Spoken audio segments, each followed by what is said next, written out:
Assalamualaikum warahmatullahi wabarakatuh.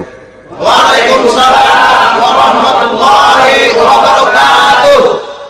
Bismillahirrahmanirrahim. Alhamdulillahi rabbil alamin. Wassalatu wassalamu ala ashrafil mursalin, imamil muttaqin, sayyidil ghurril muhajjalin, wa ala alihi wa ashabihil mujahidin at-tahirin, amma ba'du. Saudara-saudara kaum muslimin rahimakumullah. Satu hari ketika seorang ulama besar bernama Al-Imam Al-Faqih Abu Lais tengah berjalan-jalan di dekat kota Basrah, berkelumpullah sekelompok orang di dekat beliau. Mereka datang mengajukan satu pertanyaan. Imam, kami ingin bertanya. Di dalam Al-Quran itu Allah Subhanahu wa ta'ala menjelaskan, Ud'uni astajib lakum.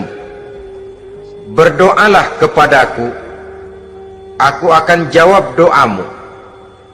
Mintalah kepadaku, aku kabulkan permintaanmu. Itu dan begitu janji Allah di dalam Al-Quran. Kami, kata orang-orang tadi, sudah lama berdoa kepada Allah. Tapi kenapa sampai sekarang doa kami ini belum dikabulkan? Katanya, Ud'uni astajib lakum. Kalau kamu berdoa, aku jawab, aku penuhi, aku kabulkan doamu. Itu janji Allah. Kami sudah lama berdoa pagi, sore, siang, malam. Nyatanya sampai sekarang doa kami belum dikabul-kabulkan. Ini bagaimana? Apa ayat Quran salah? Apa Tuhan lagi lempengan gak denger? Apa doa kami yang terbalik? Kelihatannya sepele saja ini. Doa tidak didengar oleh Allah. Permohonan tidak dijawab, tidak dikabulkan oleh Allah. Tapi sebenarnya kalau kita mau merenung, kemalangan apa yang paling besar dalam kehidupan ini, selain daripada kalau permohonan dan doa kita sudah tidak dihiraukan oleh Allah. Artinya hidup sudah tidak diopeni oleh Allah. Jangankan Allah, saudara-saudara, kita nggak diopeni sama mertua saja bingung. Ini mertua diem aja, kalau saya salah apa salahnya, kalau ada yang dikepengenin apa kepengenannya, boyak ngomong kenapa diem begitu. Ini tidak diopeni oleh Allah. Kemalangan apa yang lebih malang selain daripada kalau doa sudah tidak didengar oleh Allah? Itu sudah kemalangan yang paling malang, lebih malang dari kota Malang, saya kira.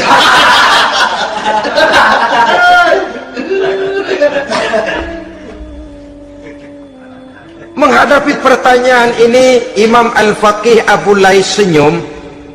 Lalu beliau berkata, tuan-tuan, tahu kenapa doa tuan-tuan tidak dijawab, permohonan tidak dikabulkan? Allah sudah tidak memperdulikan tuan-tuan ini. Kami tidak tahu, Imam, maka kami bertanya. Begini, hati tuan-tuan itu mati. Dari hati yang mati, channel tidak nyambung kepada Allah. Dari channel yang putus tidak ada getaran strom, bagaimana akan timbul gejala? Hatimu mati, jadi pantas kalau doa tidak dikabulkan, permohonan tidak dipenuhi, doa tidak terjawab, hatimu mati. Saudara-saudara kaum muslimin, dari hati yang mati ini, getaran tidak akan sampai ke hadratullah azza wa jalla. Nah, ini juga satu penyakit yang kita sangat khawatirkan, yaitu apabila hati kita sudah mati selagi jasad masih hidup. Artinya, jadilah kita bangkai berjalan di hadapan Allah Subhanahu wa ta'ala. Sementara kita sangat disibukkan dengan menggali berbagai macam jenis obat penangkal penyakit zahir, dan kita kurang perhatian untuk mencari obat penangkal penyakit batin yang kalau diserang penyakitnya menghancurkan kehidupan abadi di akhirat nanti. Perkembangan ilmu kedokteran nyata benar diikuti dengan perkembangan jenis-jenis penyakit. Makin maju ilmu kedokteran, makin modern penyakit. Ngerti juga rupanya itu penyakit. Dulu kita tidak kenal yang namanya AIDS, kita tidak tahu yang namanya liver, kita tidak kenal yang namanya stres, paling yang banyak cika, masuk angin, dan sebagainya. Tapi baiklah, penyakit-penyakit batin yang menyebabkan hati menjadi mati, dan dari hati yang mati doa tidak naik, tidak didengarkan oleh Allah Subhanahu wa ta'ala. Nah, kata orang-orang tadi, yang menyebabkan hati kami mati ini apa, Imam? Beliau menjawab, pertama, araftumullaha wa lam tu'tuhu haqqahu. Yang menyebabkan hatimu jadi mati, pertama, kamu kenal benar kepada Allah, tapi haknya untuk disembah, kewajibanmu untuk menyembah, tidak pernah kamu laksanakan. Bagaimana Allah tidak akan jauh dari kita kalau kita tidak akan mengadakan pendekatan kepadanya? Dan pendekatan kepada Allah hanya bisa kita tempuh melalui jalur kegiatan ritual ibadah. Allah akan terlalu jauh apabila kita hanya membicarakannya lewat filsafat dan renungan yang mendalam. Tapi Allah akan dekat dan terasa hadir dalam hidup apabila kita dekati ia dengan pelaksanaan ibadah kepadanya. Kamu kenal Allah, tapi hakmu untuk menyembah, kewajibanmu untuk menyembah, haknya untuk disembah, tidak pernah kamu laksanakan. Kalau soal Allah, kita kenal bukan main. Bahkan tidak hanya kita mengajarkan kenal juga kepada anak-anak kita.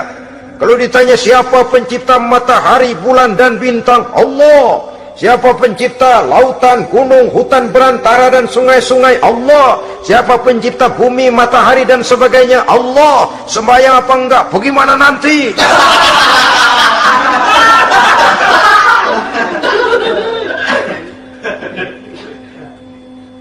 Tanpa pendekatan, Allah akan jauh. Apabila Allah jauh, maka doa tidak akan didengarkan olehnya. Oleh sebab itu, logika mengajarkan kepada kita, berpayahlah dulu, wa man ladzatu illa ba'da ta'ab, innama al-usri yusra. Di balik kesulitan menunggu kemudahan. Nikmat baru akan terasa, kelezatan hidup baru akan terasa setelah kita jerih payah banting tulang peras keringat. Rasanya memang lebih nikmat sepotong singkong hasil cucuran keringat sendiri ketimbang roti dijejelin orang. Ini berarti kita ingin mohon pertolongan kepada Allah, sementara dengan Allah sendiri kita jauh. Sama saja dalam kehidupan kita analoginya, saudara-saudara. Orang tidak kenal kepada saudara, tahu-tahu jauh dari saudara, tahu-tahu datang mau minjem duit. Apa kesan saudara? Enak aja, kenal enggak, deket enggak, datang-datang mau minjem duit. Emang duit percetakan bapak lu?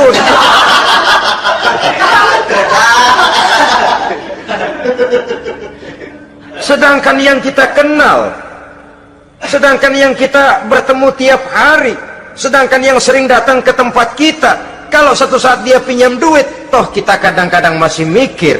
Apalagi datang nggak pernah, berkunjung nggak pernah, ngobrol nggak pernah, apalagi kenal juga nggak pernah, datang-datang mau minta. Macam apa?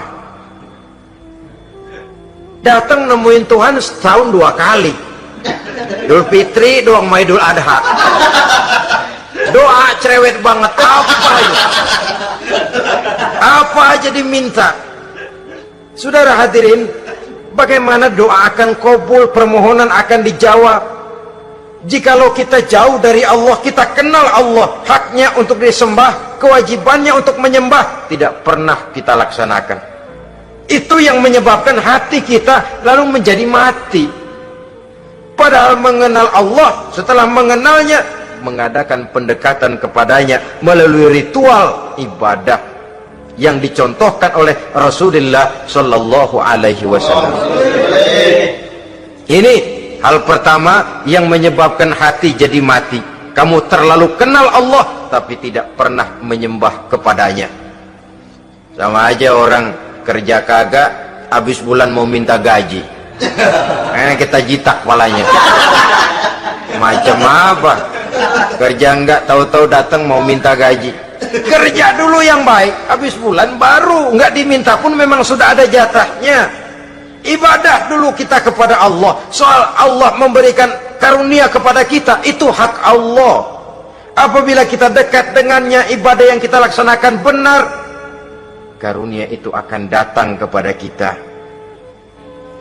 Saudara-saudara, yang kedua yang menyebabkan hati jadi mati, qara'tumul Qur'an walam ta'malu bih. Kamu baca Al-Qur'an tapi ajarannya tidak pernah kamu amalkan. Kamu baca Quran tapi isinya kamu injak-injak. Sehingga ada peringatan dari Rasul Sallallahu Alaihi Wasallam. Beliau bersabda, "Iza azzamat ummatid dunya wa fi riwayatin dinaran wa dirhaman nuzi'at minha haibatul Islam. Wa iza turikatil amru bil ma'rufi wan nahyu 'anil munkari hurimat 'alaihim barakatul wahyi. Wa iza tasabat ummati saqatat min ainillah." 3 peringatan keras, tapi yang merupakan gejala penyakit kita umat Islam diperingatkan oleh Nabi kita.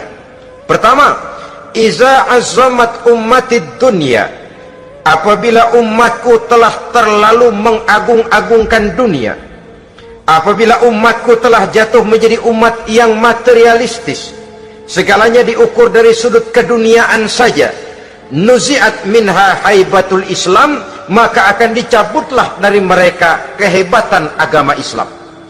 Hilang kehebatan Islam apabila kita jatuh menjadi umat pengagung dunia, penyembah materi. Nilai kita, keberadaan kita tidak dihargai orang lain. Orang memandang kita remeh saja. Orang Islam gak ada apa-apanya, bayar aja, bisa dibeli, bisa diatur, bisa dikerjain, garap saja. Nuzi'at minha haibatul Islam, hilang dari mereka kehebatan Islam ini. Kenapa? Mereka telah mengagungkan dunia dan menjadikannya sebagai tujuan. Padahal dunia cuma alat, materi cuma alat, harta cuma alat. Yang kedua, wa iza turikatil amru bil ma'rufi wan nahyu 'anil munkari hurimat 'alaihim barakatul wahyi. Apabila telah ditinggalkan amar ma'ruf dan nahi munkar, maka hilanglah keberkahan wahyu. Ini yang ada hubungannya dengan masalah kita. Kita baca Quran, kita tidak amalkan isinya. Bagaimana hati tidak jadi mati? Amar ma'ruf dan nahi munkar ditinggalkan orang, hilang keberkahan wahyu. Pada saat itu boleh jadi Quran ada, tapi cuma tinggal tulisan saja. Islam ada, cuma tinggal sekedar nama saja. Diseminarkan, disemposiumkan, dimuktamarkan, tapi tidak dijabarkan dalam kehidupan sehari-hari. Apabila amar ma'ruf dan nahi munkar telah ditinggalkan orang, hilang keberkahan Quran. Akibatnya apa? Apabila amar ma'ruf tidak lagi digalakkan orang, nahi munkar tidak dilaksanakan orang, lalu orang menilai sesuatu menurut seleranya sendiri. Mana yang ma'ruf, mana yang munkar, tidak ada lagi patokan utama. Kalau baik kata otaknya, dia kerjakan. Tidak baik menurut otaknya, dia tinggalkan. Agamanya adalah otak, berhalanya adalah akal. Akhirnya umat kehilangan pedoman, tidak lagi jelas mana batas yang ma'ruf, mana batas yang munkar. Dalam kondisi sedemikian, akhirnya akan terjadi penjungkiran nilai. Paling celaka nantinya, yang ma'ruf malah dianggap munkar, yang munkar malah menjadi ma'ruf. Peringatan ketiga dari Nabi, wa iza tasabat ummati saqatat min ainillah. Apabila umatku sudah saling berbantahan, apabila umatku sudah saling caci memaki, saqatat min ainillah, jatuhlah mereka dalam pandangan Allah Subhanahu wa ta'ala. Hilang wibawa umat yang sudah saling mencaci maki, saling menjatuhkan, saling gasak, gesek, gosok. Justru agama menganjurkan kita ini saling asah, asih, asuh. Kadang yang kita praktekkan, kita ini saling gasak.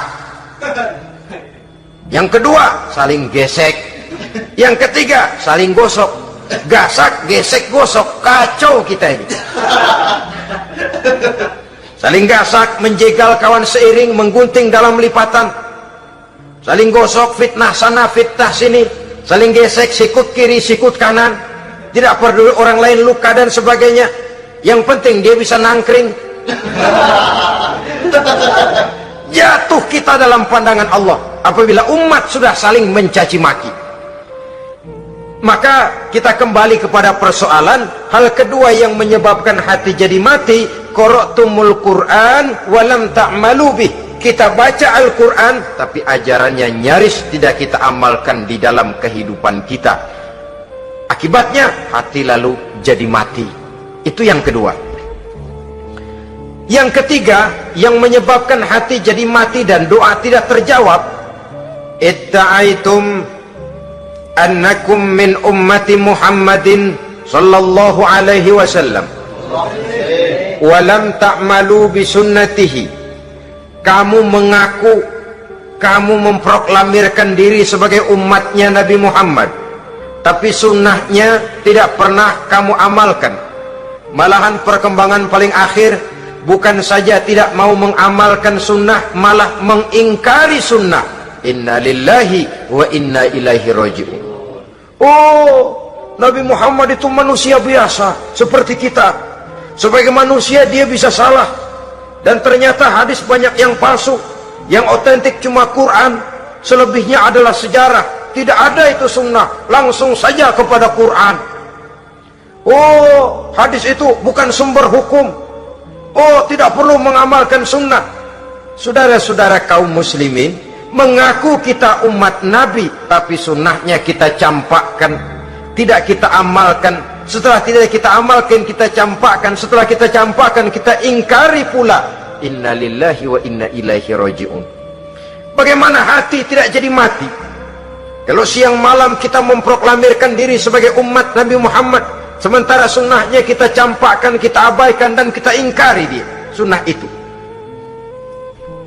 Padahal jikalau sekarang kita mengenal Islam, jikalau kita sekarang ngerti halal haram, tahu hak batil, bisa memilah dan memilih antara yang ma'ruf dengan yang munkar, itu utamanya adalah karena jasa Nabi Muhammad SAW, yang dari generasi ke generasi dilanjutkan oleh para sahabat, oleh tabi'in, oleh tabi'it tabi'in, terus oleh para ulama-ulama sampai kepada kita sekarang ini. Walaupun beliau hanya berfungsi sebagai penyampai, tapi kepribadiannya dijadikan model oleh Allah Subhanahu wa ta'ala di dalam kita melaksanakan kehidupan beragama. Bahwa beliau manusia seperti kita, memang dalam arti unsur biologisnya ya manusia, punya darah, punya daging, punya hati, punya perasaan, bisa sedih, bisa gembira.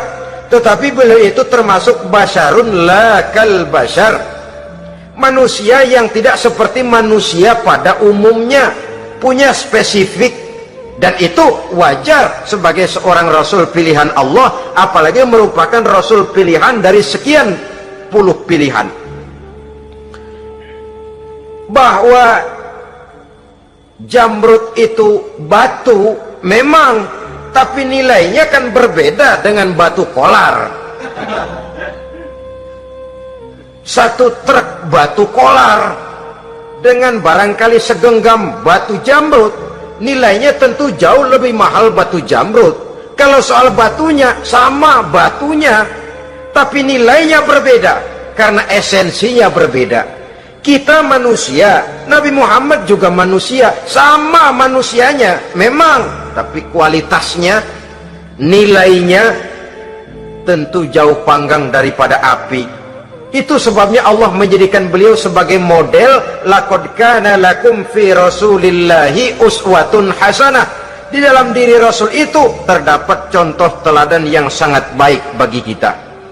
Oleh karenanya, pada pertemuan kali ini, apabila kita konsekuen mengaku umat Nabi Muhammad, marilah konsekuen juga menegakkan sunnahnya.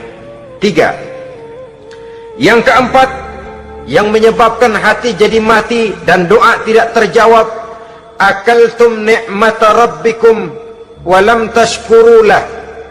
Tiap hari kamu makan nikmat Tuhanmu, tapi kamu tidak pernah mau bersyukur kepadanya, kepada Allah subhanahu wa ta'ala.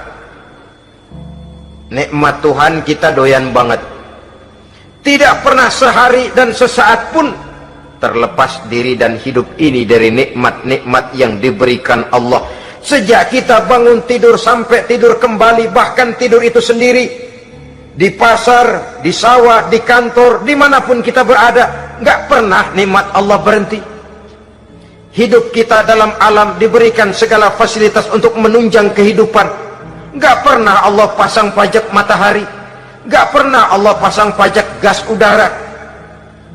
Nikmat-nikmat yang banyak itu tiap hari kita kecap, tiap hari kita nikmati, tapi kita tidak pandai bersyukur. Padahal Allah memberikan peringatan keras dalam hadis qudsinya, man lam yashkur ala na'mai walam yasbir ala balai falyakhruj min tahti samai wal yatlub rabban siwaya.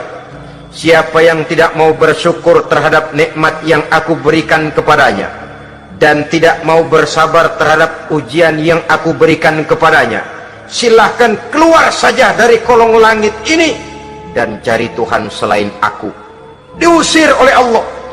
Kalau orang tidak mau bersyukur terhadap nikmat yang aku berikan dan tidak mau bersabar terhadap ujian yang aku timpakan, keluar dari kolong langitku, keluar, cari Tuhan selain aku.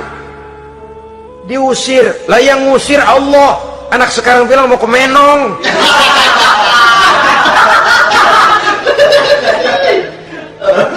Kalau diusir kita dari Jakarta, masih bisa pindah ke Bandung. Diusir kita dari Bandung, bisa pindah ke Jogja, Solo.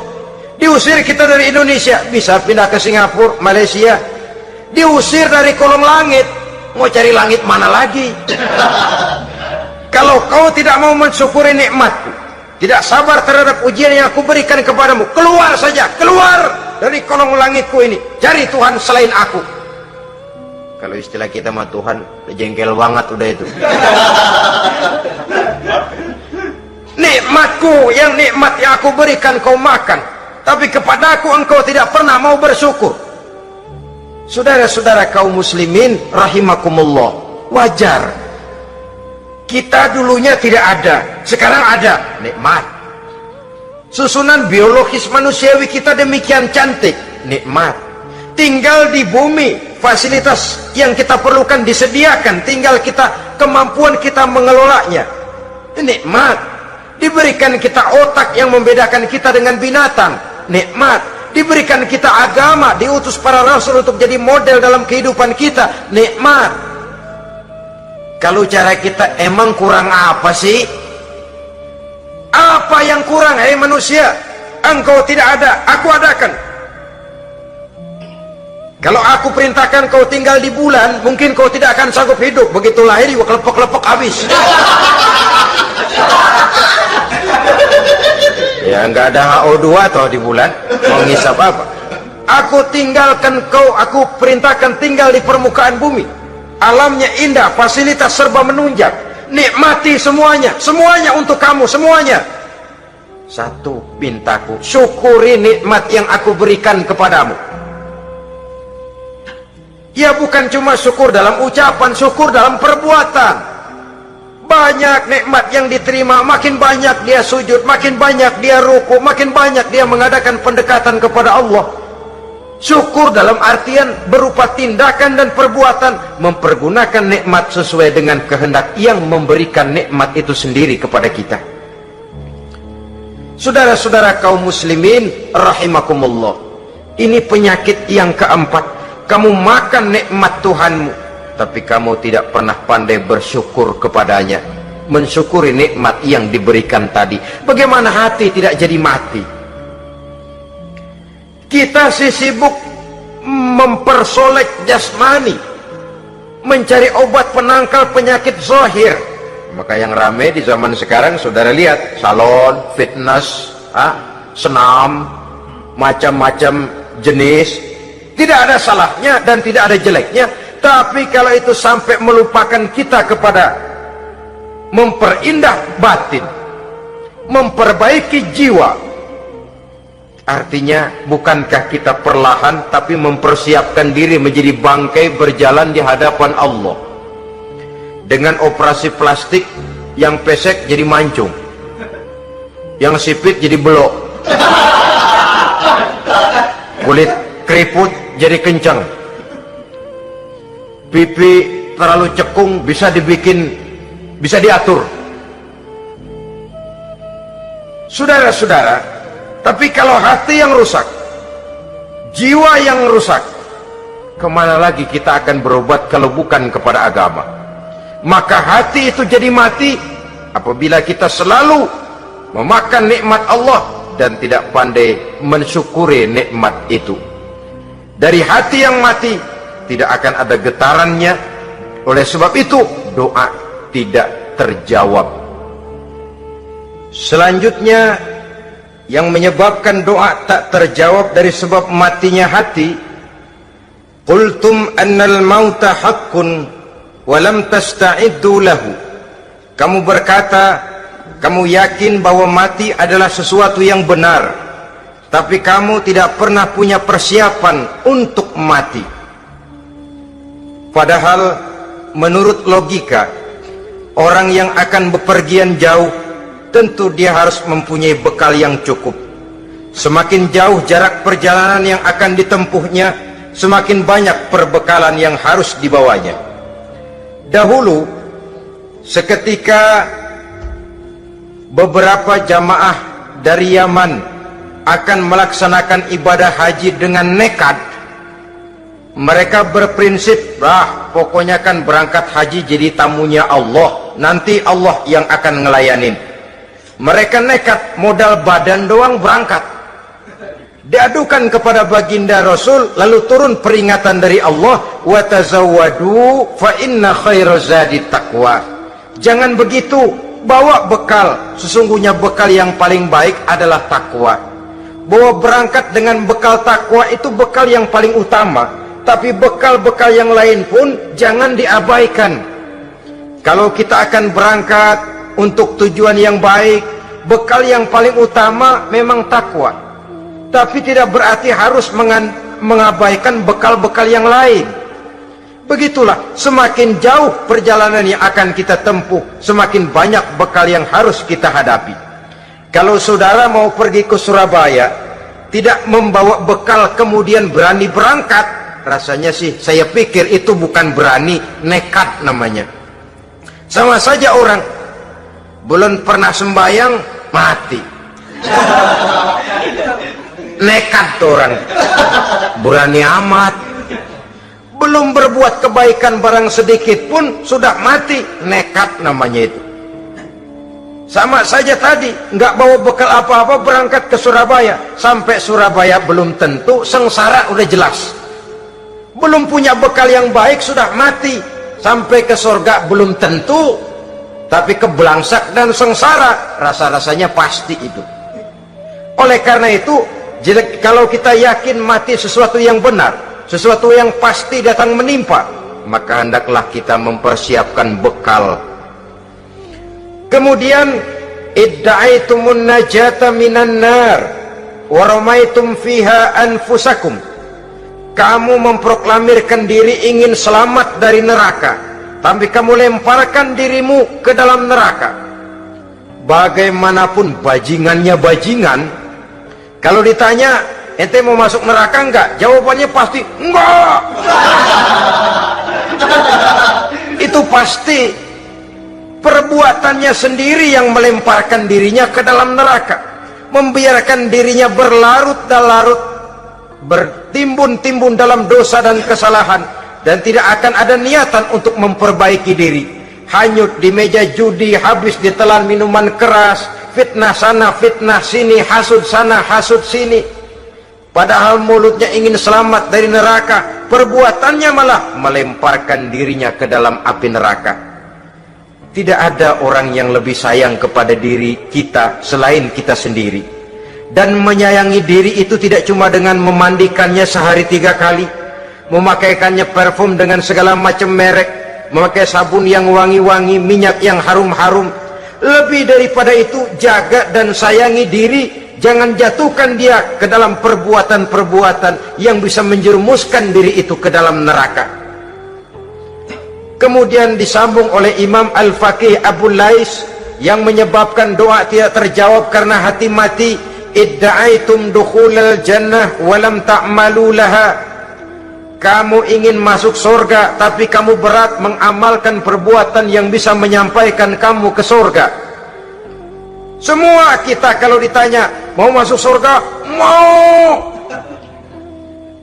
Tapi jarang yang berlomba melakukan perbuatan-perbuatan yang bisa menyampaikan kita ke surga. Kemudian yang terakhir kata Imam Al-Faqih Abu Lais, dafantum mautakum walam ta'tabiru laha. Kamu menguburkan orang yang mati di antara kamu, tapi kamu tidak bisa mengambil iktibar, tidak bisa mengambil pelajaran dari mayit yang jenazah yang kau kuburkan itu. Mestinya kan nguburin orang tuh membuat sadar. Iya, kalau sekarang dia saya baringkan di liang lahat, menghadap ke arah kiblat, bantalnya tanah, setelah itu ditutup dengan papan, lalu ditimbun dengan tanah. Iya, sekarang giliran dia, giliran saya, entah besok, lusa, bulan depan, tahun depan, tapi pasti mengubur mayat, mengubur jenazah, tapi tidak bisa mengambil iktibar dari yang dilaksanakannya itu. Ini merupakan penyakit-penyakit batin yang merupakan handicap, yang menimbulkan jarak antara kita dengan Allah Subhanahu wa ta'ala. Pantas kalau itu semua ada pada diri kita, hati jadi mati. Dari hati yang mati, doa tidak akan tembus. Kita tidak lagi akan diperdulikan oleh Allah Subhanahu wa ta'ala. Dan itu sekali lagi kemalangan yang terbesar dalam kehidupan kita. Bagaimana jalan keluarnya? Pertama, memperbaiki batin kita, menyelamatkan diri daripada penyakit-penyakit yang bisa mematikan hati seperti yang sudah saya sebutkan tadi. Yang kedua, berdoa dengan adab, sehingga tata cara di dalam kita bermohon kepada Allah Subhanahu wa ta'ala dibicarakan secara khusus oleh Al-Imamul Ghazali dalam kitab Ihya beliau yang disebut adabud doa. Adab di dalam kita melaksanakan doa kepada Allah Subhanahu wa ta'ala. Setelah batin ini bersih dari penyakit-penyakit hati yang bisa menyebabkan hati jadi mati, berdoalah kita kepada Allah. Bagaimana adabnya? Kata Imamul Ghazali rahimahullah, yang pertama, hendaklah ia di dalam berdoa itu memilih waktu yang mulia. Minal awqatis syarifah, kata beliau, memilih waktu-waktu yang punya nilai mulia. Ramadan dalam 1 tahun, Jumat dalam tiap minggu, sepertiga malam yang akhir pada setiap hari. Waktu-waktu yang punya nilai mulia. Walaupun misalnya saudara berdoa pada hari Kamis, tidak ada halangannya Allah mau kabulkan. Ini tidak berarti bahwa kalau sudah berdoa hari Jumat lalu hari Kamis tidak mau berdoa, tidak. Lebih memilih mengintai waktu-waktu yang punya nilai mulia.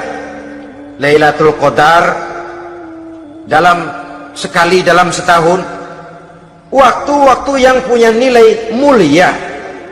Logikanya begini, saudara-saudara, kalau kita datang ke rumah seseorang, tujuan utama kita minjem duit, yang paling pertama kita perhitungkan tanggal berapa nih, kan itu toh, tanggal berapa. Kalau tanggal 20 atuh minjem duit, orang lagi ngap-ngapan, boro-boro dia bisa minjemin, dia sendiri mungkin lagi pusing. Kita lebih dulu kita amatin tanggal berapa nih, yang enak sore apa siang, jam 2. Jam 2 dia baru pulang dari kantor, tapi giliran tidur. Kalau dia tidur dibangunin datang mau minjem duit, kagak dimaki-maki sudah kebagusan deh. Kan kita lihat waktunya, timingnya, kata orang sekarang, tanggal berapa, sore apa malam, apalagi gulem apa terang bulan, itu semua sudah kita atur sedemikian rupa, memilih waktu. Yang kedua, kata Imamul Ghazali, memilih keadaan yang istimewa. Kalau tadi soal waktu, yang kedua soal keadaan. Ada situasi-situasi di mana doa itu diijabah oleh Allah Subhanahu wa taala. Di antaranya kata Imam Abi Hurairah, "Inda zahfi sufuf fi sabilillah." Pada waktu mengatur barisan perang membela agama, di situ doa kabul. "Inda nuzulil ghais," ketika turun gerimis, di situ doa makbul. "Inda iqamis shalah," ketika salat mau didirikan. Riwayat lain, "Bainal azan wal iqamah," antara azan dan qomat, di situ doa makbul. Itu memilih keadaan-keadaan. Kemudian yang ketiga, kata beliau, berdoa menghadap kiblat. Ya, apa kalau doa madhab mudik Tuhan gak tahu? Tahu. Tuhan gak dengar? Dengar, cuma lebih etis.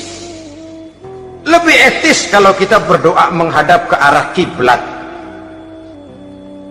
Saudara-saudara kaum muslimin rahimakumullah. Yang keempat, hifdzus shaut, menyederhanakan suara. Tidak terlalu keras, juga tidak terdengar orang lain, apalagi kalau doa kita diaminkan oleh orang lain. Tidak usah terlalu keras. Kenapa? Karena Allah yang kita meminta kepadanya bukan zat yang tuli, bukan zat yang buta, bukan zat yang tidak dengar, bahkan dia maha dengar. Juga tidak terlalu seperti orang berbisik-bisik, apalagi kalau doanya doa bersama-sama. Tapi kadang-kadang terdorong oleh husnuzon dari para makmum saja. Tidak peduli apa yang dibaca oleh imam, yang kedengaran cuma amin aja keringan. Amin amin amin, amin amin amin.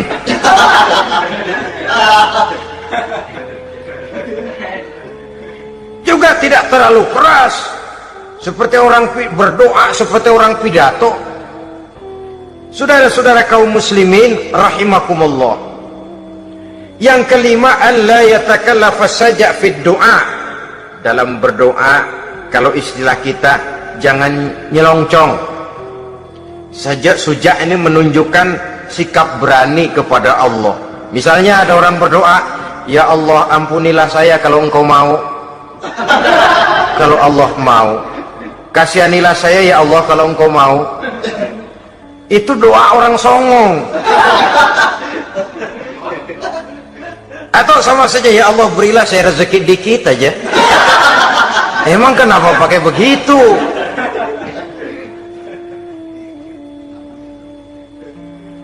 Allah yatakallafa saja fi doa.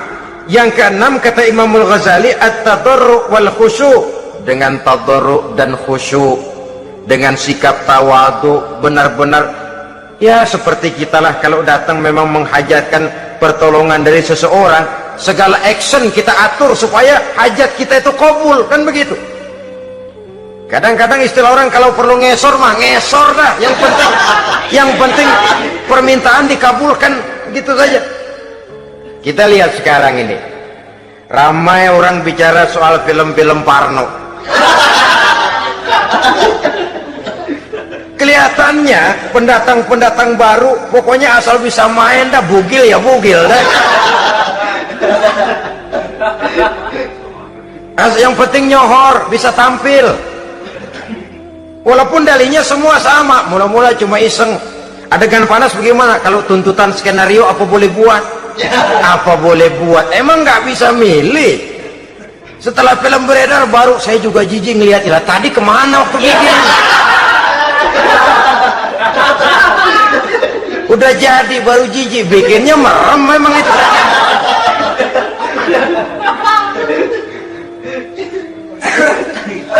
Tapi ada satu analogi, asal bisa main, asal bisa tampil di layar, apa saja jadi taruhan sudah. Bugil ya bugil dah, nggak soal dah, pokoknya bisa main, tampil, nyohor, masuk koran.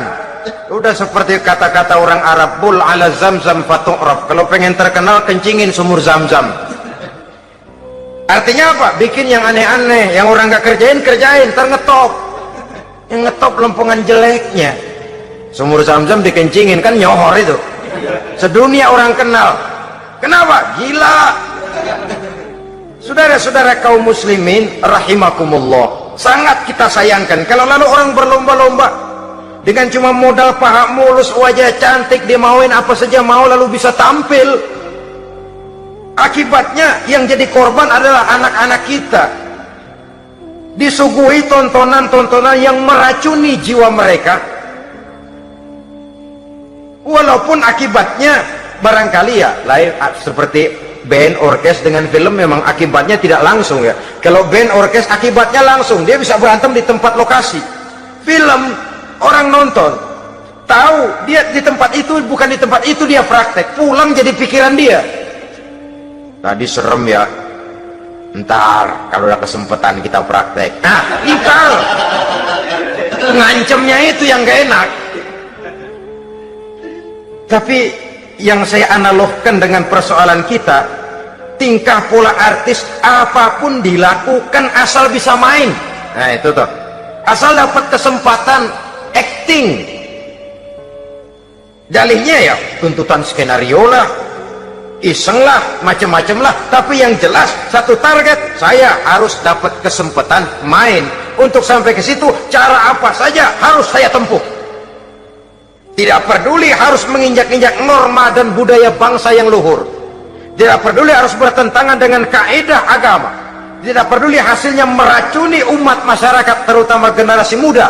Yang penting kan ngetop. Saudara-saudara, baiklah ya, itu soal lain. Tapi soal kita ialah at-tadarru wal khusyu'. Bermohon kepada Allah dengan tadarru, khusyuk dan tawadu. Seperti kalau kita mau bermohon kepada seseorang, kita merendahkan diri. Pak, saya memang orang gak mampu pak, utang saya udah selebar kampung pak, anak udah 16 seperempat. Apa saja kita meratap, menghibah, mengeluh, merintih, ujungnya kan yang penting gue minjem duit dapat dah. Apa kayak diomongin, pokoknya pulang bawa duit, itu saja. Itu strategi manusiawi. Kalau ini kita adakan konteks, oh iya, kepada Allah lebih lagi kita tadarru, khusyuk, tawadu. Doa dengan tawadu, sebab kita akan bermohon kepada yang serba maha. Menghadap ke arah kiblat, duduk bertafakur dengan khusyuk, tawadu. Jangan doa sembari tolak pinggang.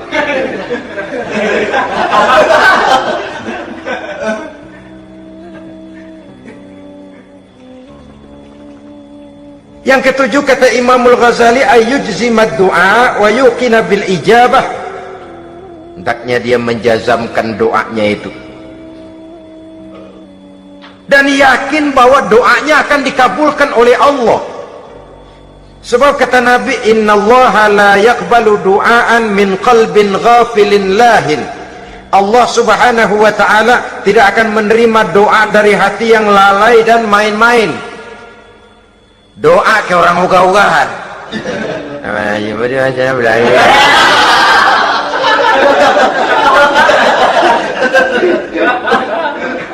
kali malaikat nyongok dong, lu minta apa lu?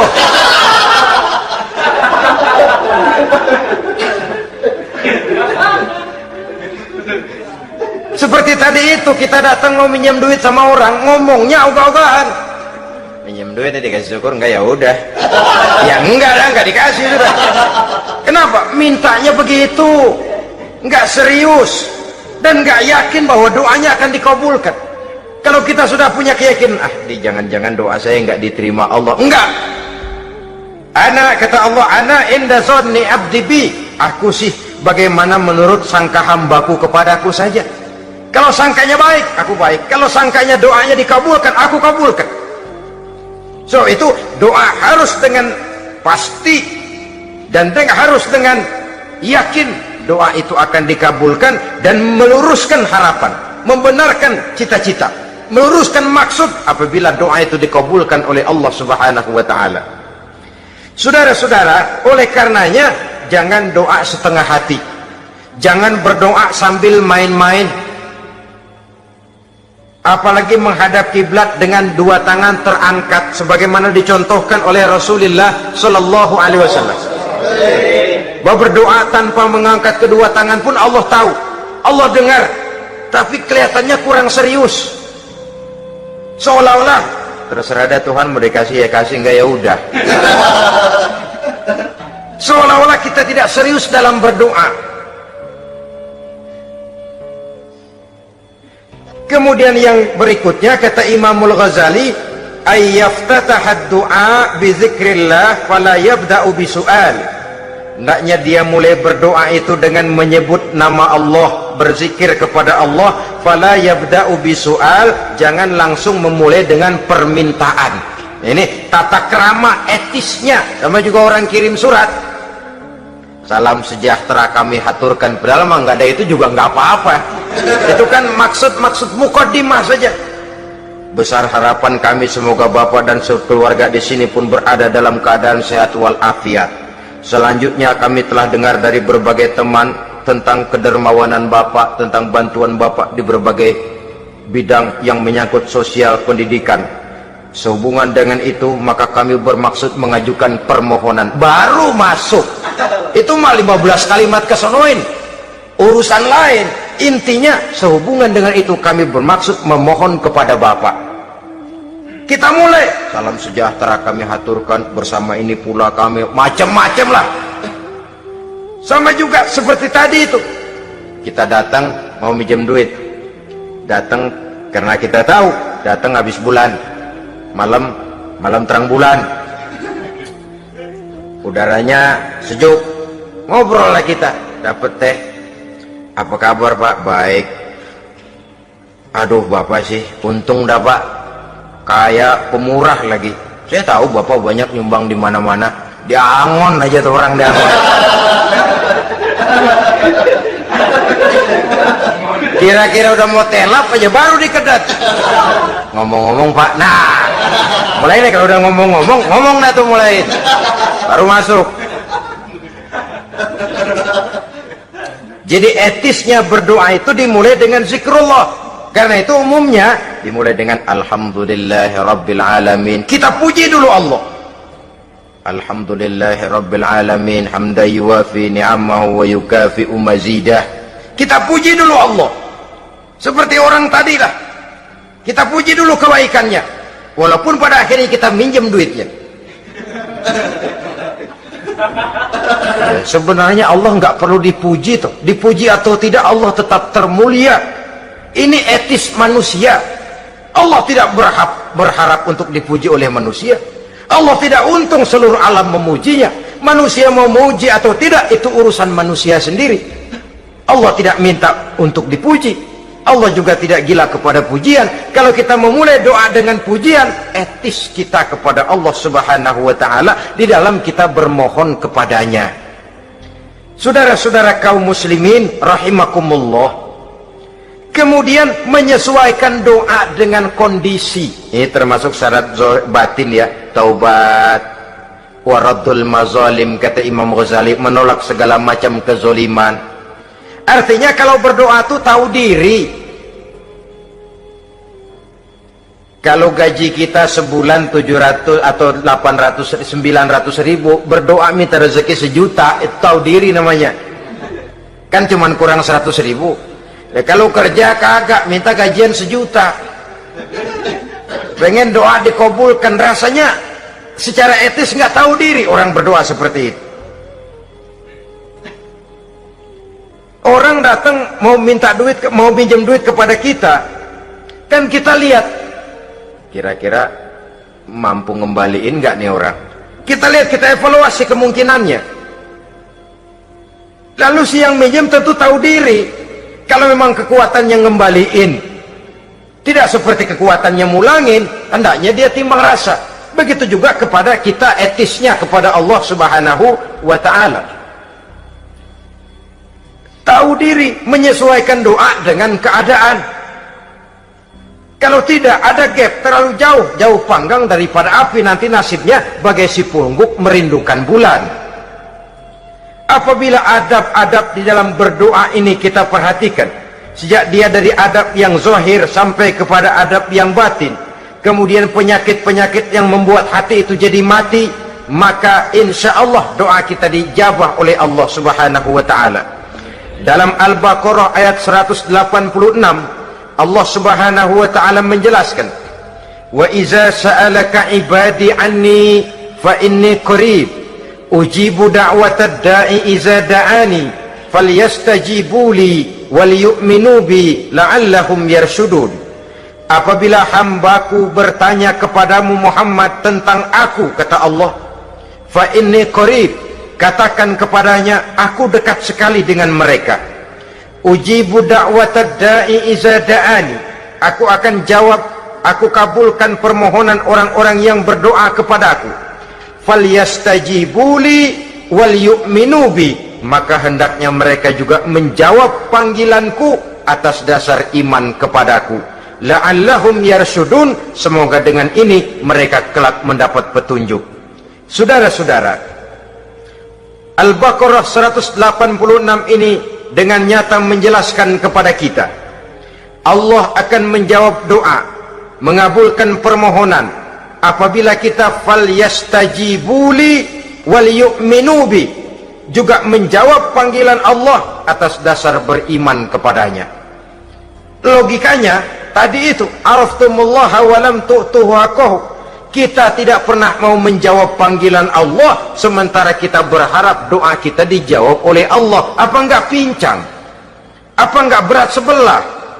Panggilan Allah kita berat memenuhinya, sementara kita sangat berharap agar permohonan kita, seruan kita dikabulkan oleh Allah. Menjawab panggilan Allah atas dasar beriman kepadanya. Kenapa? Ada orang menjawab panggilan bukan berdasarkan iman, tapi karena target lain. Datang sembahyang Jumat paling dulu, target utamanya pulang juga paling dulu nyabet sendal, nyabet sepatu. Menjawabnya iya, tapi tidak karena iman. Jadi apabila kita rajin menjawab panggilan Allah atas dasar beriman kepadanya, maka seruan, permohonan, doa niscaya dikabulkan olehnya.